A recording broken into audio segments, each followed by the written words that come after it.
jàkkaarloo koo xam ne voilà gëjoon nañ ko gis parce que am na lu ko waral dina ci ñëw léegi incha allah sànq expliqué na benn raison bu tax ñu gëj ko gis mu di Covid 19 bi nga xam ne wax dëgg yàlla jot nañu xaxar ko comme ni mu ko waxee jot bu ko doon jàpp ba léegi génn réew mi waxuma la aar bi mais sonal nañ ñëpp te incha allah nañ ci am yaakaar fii léegi fan yu néew xam naa ne dina mën a dem. dina dem am nga ci yaakaar. si day dem àdduna jeexagul bu demee ñu bale ko. diril ko ci xoolal ci ay mbana la ñuy dindi mbana. ay mbana naan ko de wax dëgg yàlla sonal nañu de. dañuy daal di wëyal waxtaan yi ba tey wax ci beneen fànn boo xam ne nit ñaa ngi ciy wax du ma ne sa diggante ak Mandiaye léegi parce que am na peut-être yenn révélation yoo defoon ci ay at si ginnaaw que seen diggante neexul woon comme li dal xale yi rek des fois nga sentir sa bopp. ñàkk kilifa voilà bëgg a beru gisaat nañu nga waxaat que ni Mandiaye demaat na ñëwaat baalu parce que peut-être am na conseil yoo xam ne jotoon na ko jot. doom du bàyyi kilifaam wala doom du wan ginnaaw kilifaam est-ce que bi mu dellu si waatee ba tey mi ngi toppaat ci sa ginnaaw comme ni nga ko bëggee woon ba waraloon peut-être yéen ñaar amu woon leen entente. non seulement mi ngi jéem a rattraper le temps perdu.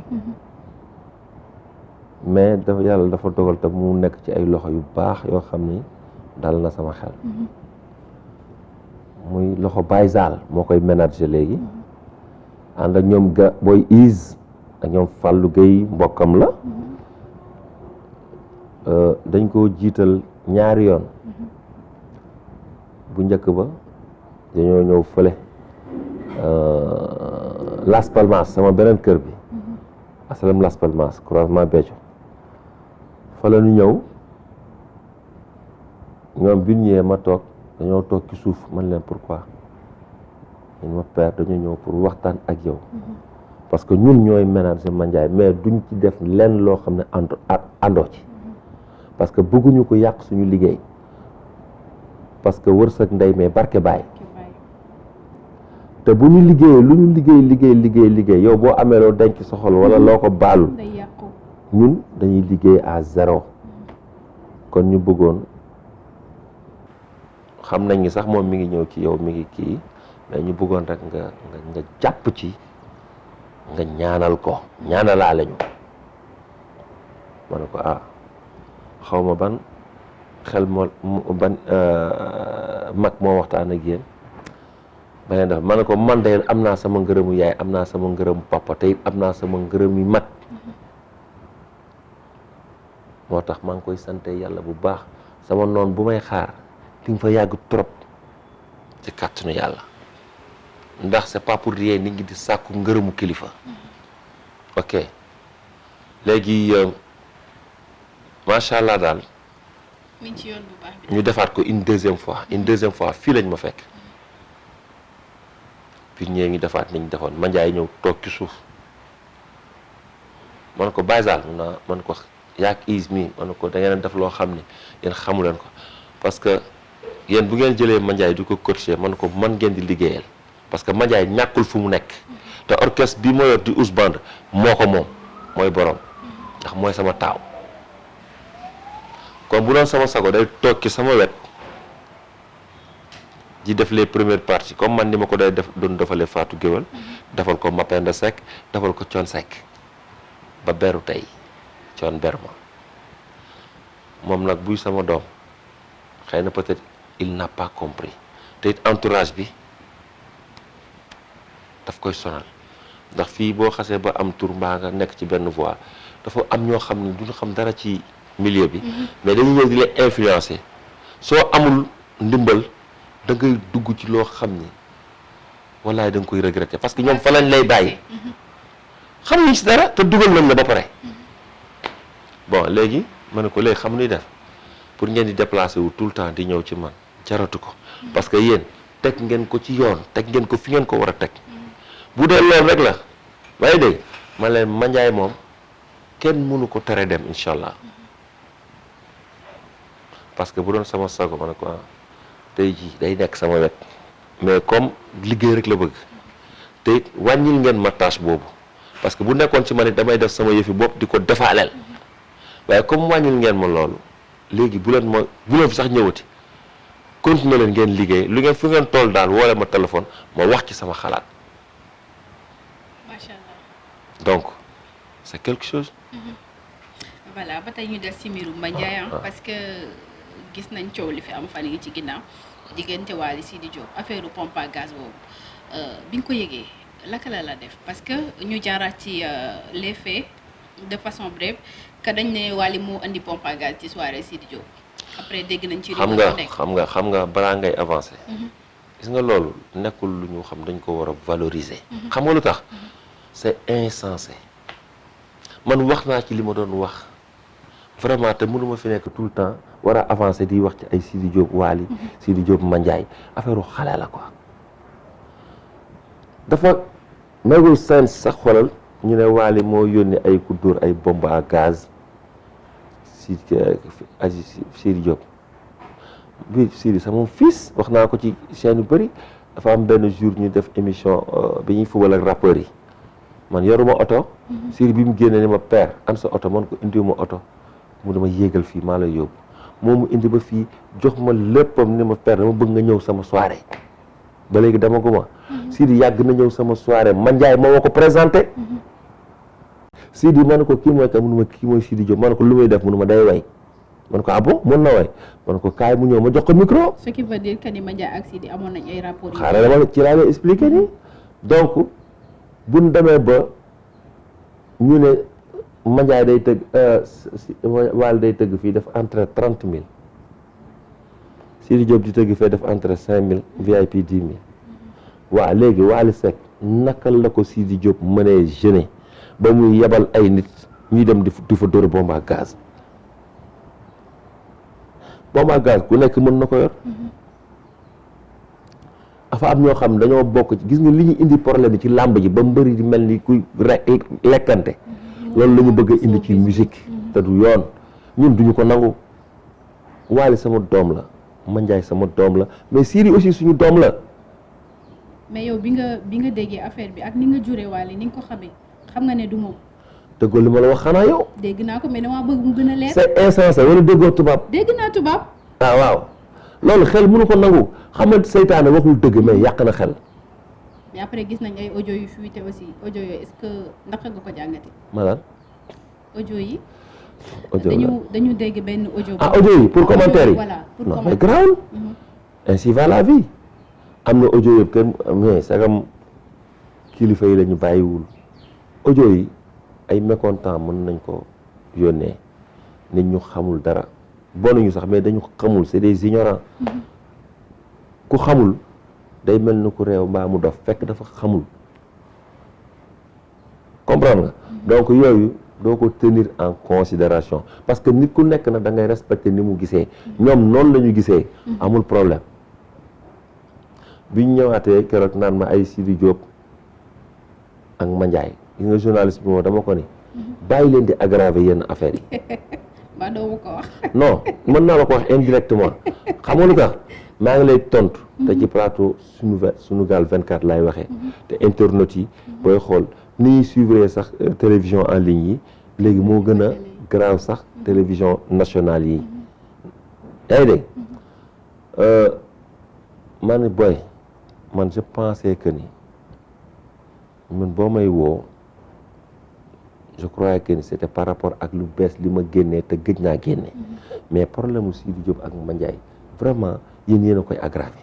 ñu ne non parce que dañuy dem gendarmerie nanga man la mais gendarmerie nekk fi pour lor kenn gendarmerie day arranger nit ñi ku nekk xam sa devoir ak sa droit les droits de l'homme pourquoi ba léegi nit ñi di ma ko laaj c'est ça koo gis muy dox am na droit am na devoir mais war nga xàmmee bii ak bii man leen boy bàyyi leen mu sedd parce que ñi ay xale lañ te c'est sûr que du ñoom ñaar parce que man su ma xamee ñaar ñi fi ni ma leen xamee Mandiaye moo présenté Sidi Diop sama soirée ba maa ngi tëgg au bled boitu maam góor bi fi ubbi woon mu jógi Sidi fu may tëgg day ñëw pratiquement te laat yàggul dara ñëw na soirée seen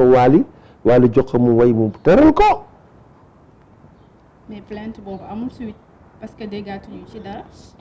xaw ma parce que man ba mu wooyee Baye Zal sama mag bu jigéen bu ñuy wax Khady Seck moom moo woo ni ma lii rek la ko balaa muy avancé man ko lan la encore mu wax ma au lieu que ma woo Mandiaye ma woo Baye Zal ko Baye Zal li may déggaat lan la mais Baye Zal wax ma waxi nit wax ma lu nopp war a mën a dégg man ko kon gérer ko. léegi après plainte bi Baye Zal géré rendre la compte que retiré nañ plainte bi. dawal laaj naa la jox numéro Baye Zal nga dem laaj ko yéen da ngeen a mën a laaj trop. voilà comme niñ ko waxtaanee waxtaan bi yaakaar naa ne neex na macha allah donc dañuy daal di jeexale ci sa ay projet parce que gis nañ la nga génne benn album boo xam ne bu fekkee jaar na yoon mën na ëpp 15 titres. voilà 20 voilà. kon xam nga ne ndox du bàyyi yoonam. alkaati du bàyyi dóor. non parce que man boo gisee ma xawoon retiré turu ci scène musicale bi. mënuma xëccoog sama doom. te il fallait que mu am place. léegi nag macha allah gis naa ni mi ngi ci yoon. te Sénégal accepté nañ ko. li des nag mooy moom mu xam li mu am. ndax ku am kudd waroo lakk. deretu Faramareen mooy daw ci moom. kon nag man aussi j'ai ma propre carrière moom na wayal xale yi man ma wayal mag ñi voilà. tey waaw dañuy def ci woy boobu parce que Mandiaye léegi sa doom la te dañ koy gis ci li nga xam ne moo di sa ay scène comme ni nga ko waxee sàkk woon nga muy def peut-être sa première part. def na ko ayat voilà gis nga déjà kon ce qui veut dire que ni mi ngi ci yoon bu baax bi topp ci sa ay tànk ñu gis ay yeneen nit yoo xam ne ay woykat lañu léegi dañuy ñëw ci sa scène pour accompagner la ku ci mel ni gis nañ sa benn. woy bi nga xam ne mooy ma sant yàlla bu coon bi nga reprendre ku ci mel ni Soriba kii nu mu tuddee Vieux Ndiaye waa kay Kéba Seck Kéba ñi ngi ci scène bi Baye Demba voilà gis nga kon ce qui veut dire que ni xale yi léegi ñoom ñëpp ñi ngi ci sa ginnaaw yaa leen di woo wala yow ñooy sentir rek Ousmane Seck ñëw participer ci son bi. non xam nga parfois sax exceptionnellement mën naa jékki-jékki woo benn Salam Diallo ñu ko Salam tey dama bëgg nga ñëw sama soirée wala benn grand Mbaye Dieye Faye wala mais la plupart du temps ñun artistes dañuy jékki-jékki rek sentir benn soirée dem fa boo demee léeg-léeg mën sax da nga bëgg a ñëw toog seetaan wala nga am loo fay dox ñu woo la nga yéeg wala yow nga sentir jóg dem yéeg boof noonu lay demee. après mu jeex. léegi wax ñu ci album bi génn na ba noppi léegi lan nga ci xaar ci album bi ak tolluwaayu réew mi parce que déjà instant bi moom yaakaar naa ne. tëggatu leen de naka lay demee. mais dinañ tëgg mënul ñàkk. tëgg moom mënul ñàkk. tëgg mënul ñàkk ndax àdduna jeexagul. coronavirus wax dëgg stress bi ak bañ a bégalante. alors mënul nekk loolu tamit dañ waxante dëgg. dëgg yàlla xool dafa war di loolu mënul nekk te it wax dëgg yàlla président ay homme de culture rek ñoo ko wër. boo xoolee du Ndiaye Mbengue daj na lu nekk ngir président. sama grand maa ngi koy nuyu au passage. Youssou Ndour maa ngi koy nuyu au grand passage moom it ndax daj na lu nekk ci aar bokk na ci ñi jàppale Macky Sall pour mu yéeg keroog bi mu naan bi ñu créé naan wër ndomba man dem naa ca concert ba après élection yi place de l'Obélisque ma xam ni le grand Youssou Ndour bokk na ci li fal Macky Sall le grand Souleymane Faye te instant boobu ànd ak Macky Sall war Ablaye Wade ginnaaw métti na trop ndax risque la mais ils ont fait ce sacrifice waaw mais comment nag léegi ñun dem ba war a toog nga war a jël culture tey jii culture waroon nañ ko xoolee beneen bët budul bii c'est pas normal. xoolee ko ñoom xaar mbay ma jàng. mais ñoom voilà te ba léegi. wallahi culture dafa baax ci réew pourquoi ñu cibler secteur culturel pour ni mooy indi rassemble wala ñooy kon ñun ñoo yor sida bi kii corona bi non quand même léegi dañuy daal di jeexal peut-être li ñu waroon waxtaan yëpp du fi xaj parce que Sénégal ñoo la namoon te itam comme ni nga ko waxee yaa ngi ñëw ak doole donc xaar leen album Pape Ousmane bi génn na ba noppi képp koo xam ne bëgg nga ko incha allah boo jaaree fi nga war a jaar di nga ko am lan la Ousmane Seck di xaar parce que depuis 97 ba léegi ci lañ ko gëj a gis mu def duo ak Thione Seck peut-être album wala benn son yéen famille Faramareen. déet du 97 de. 97 mooy sama premier duo premier duo ak Thione Seck. waaw c'était mon premier album. ce premier album. ce premier duo ak Thione Seck c'était en 97 si je ne me trompe pas léegi lan moo waral boobu ba léegi yéen ñaar. boobu sax mooy deuxième bi parce que bi ko njëkk man ak Mapenda la ci Ale Baba bi ma njëkk a way. boobu maa ngi takk ndeer avant may ñëw Ramadan. c'était en 89 peut-être 90 91 côté yooyu. 80 waaw côté yooyu je xam parce que boobu Mapenda moo doon génne album bu tudd tourisme xaw ma Sénégal.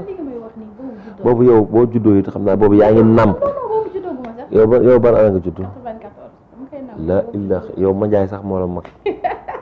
ok d'accord nga jàkkaarloog man nii. waaw. def naa duo ak Mapenda Seck. yéen ñaar yéen famille Faramareen bi instant bi dañ leen di xaar ci loolu ngeen def duo boo xam ne peut-être da ngeen di sargal. sama dernier duo. ak Pierrette Adams la. Côte d'Ivoire l'international Pierrette Adams. c'est une grande de la musique mondiale. am naa projet ak yeneen ak yeneen yoo xam ne d'ici peu de temps di nga gis ay duo. mais nit ñi dañoo sant sa duo yow ak Thione instant bi. encore xanaa. déggoo dafa yàgg nit ñi dañ leen bëggaat. non mais même bu dul duo man ak Thione aussi duo famille bi. duo familial boo xam ni waaw boo xam ni ni Sénégal ko soxla àdduna ko soxla. te dafa war a mën a nekk parce que pourquoi pas lu waroon a mën a nekk nag chaque année wala chaque 2 ans ñu def benn concert bu mag woote amitié yaa ngi dégg yooyu incha allah dinañ ci réfléchir bu baax waaw man personnellement dinaa ci réfléchir te xam naa ni Wally aussi il est ambitieux Wally parce que fi mu nekk ni moom moo jël drapeau Faramareen nag yëkkati ko il faut ñu nangu loolu yàllaa ko def suñu doom la c'est notre fierté ah kenn bëggul ku la raw kenn bëggul ku la man day doom bu ma amul ak sama doom ay relation da nga xam ni loolu bu jëkkee du mujj ndax sama deret la c'est la famille. peut-être entretien bi tey wax yu am solo génn na fii wax yoo xam ne peut-être ñu bari xamuñu ko woon ci Ousmane Seck mais voilà comme ni ma ko waxee woon sama njaal benn wax nit bu gëm yàlla la nit boo xam ne lépp lu muy def aussi da ciy sàmm kàddoom di xam bu baax fan lay commencer ak fan lay daaneele piégé naa ko ba sonn ci biir émission bi mais nangu garaaw quoi dañ ko koy nangul sa kàddu gu mujj wala peut-être message booy lancé kàddu gu mujj ci émission bi nag doom déet waay kàddu gu mujj xam nga luy kàddu ah waaw d'accord léegi wax ma léegi lan nga may tàggoo kon pour tey parce que am na yaakaar ne dinañ tasewaat peut-être non balaa yàgg man bëgg naa nga ñëwaat fii ànd ak Alaaji Dóor waar incha allah parce que émission vraiment sentir naa ci sama bopp te je trouve que ni c'est professionnel la vraiment donc maa ngi leen di encourager te di leen xamal ni kontaan naa ci ñëw bi tardé daal moo leen yàq da ngeen a tardé ñu dañoo tardé non parce que yéen du ngeen suturaal kenn dañoo tardé 1 heure et quelque de temps dégg nga d'accord maa ngi jégalu non xam naa boo ngeen da ngeen koy dagg xam naa déedéet duñ ko dagg dañ ko ci bàyyi xanaa jee koy dagg du ko dagg bàyyi ko ci bul ko dagg pour beneen yoon su may defiwaat émission ma teel a dem mu ngoog voilà day baax si yow donc ma am mbégte parce que vraiment question yi neex na et c'est bien traité te it vraiment mi ngeen ñëwee rek El Hadj commencé it créer décorum